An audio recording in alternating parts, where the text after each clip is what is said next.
அதிமுகவின் அனைத்து தலைவர்களும் எந்த நிபந்தனையும் இல்லாமல் ஒன்றிணைய தயாராக இருப்பதாக ஓ பன்னீர்செல்வம் தெரிவித்துள்ளார். தேனியில் செய்தியாளர்களிடம் பேசிய ஓ பன்னீர்செல்வம், அதிமுகவில் இருப்பதிலேயே மூத்த தலைவர் செங்கோட்டையன் தான் என்றும் பொதுச் செயலாளரை தேர்வு செய்வதற்கான விதியில் எடப்பாடி பழனிசாமி மாற்றம் செய்திருப்பதாகவும் அதனை எதிர்த்தே நீதிமன்றத்திற்கு சென்றதாகவும் ஓ பன்னீர்செல்வம் கூறினார். மேலும் அதிமுகவின் அனைத்து தலைவர்களும் எந்த நிபந்தனையும் இல்லாமல் ஒன்றிணைய தயாராக இருப்பதாகவும் அவர் தெரிவித்தார்.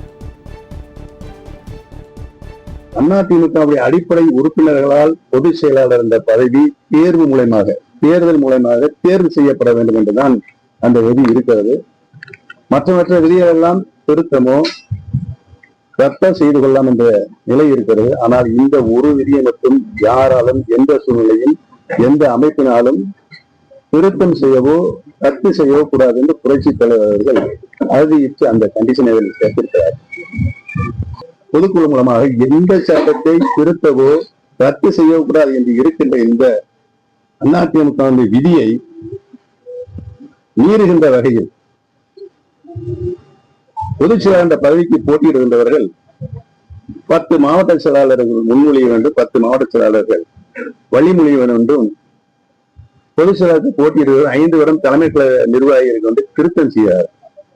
அந்த திருத்தங்கள் தான் தவறு என்று நாங்கள் இன்றைக்கு நீதிமன்றத்திலே வழக்காடி கொண்டிருக்கிறோம். அதனை தீர்வுக்கு கொண்டு வருகின்ற பொறுப்பும் இந்திய தேர்தல் ஆணையத்திற்கு இருக்கிறது என்ற வாதத்தை நாங்கள் இன்றைக்கு வைத்திருக்கிறோம்.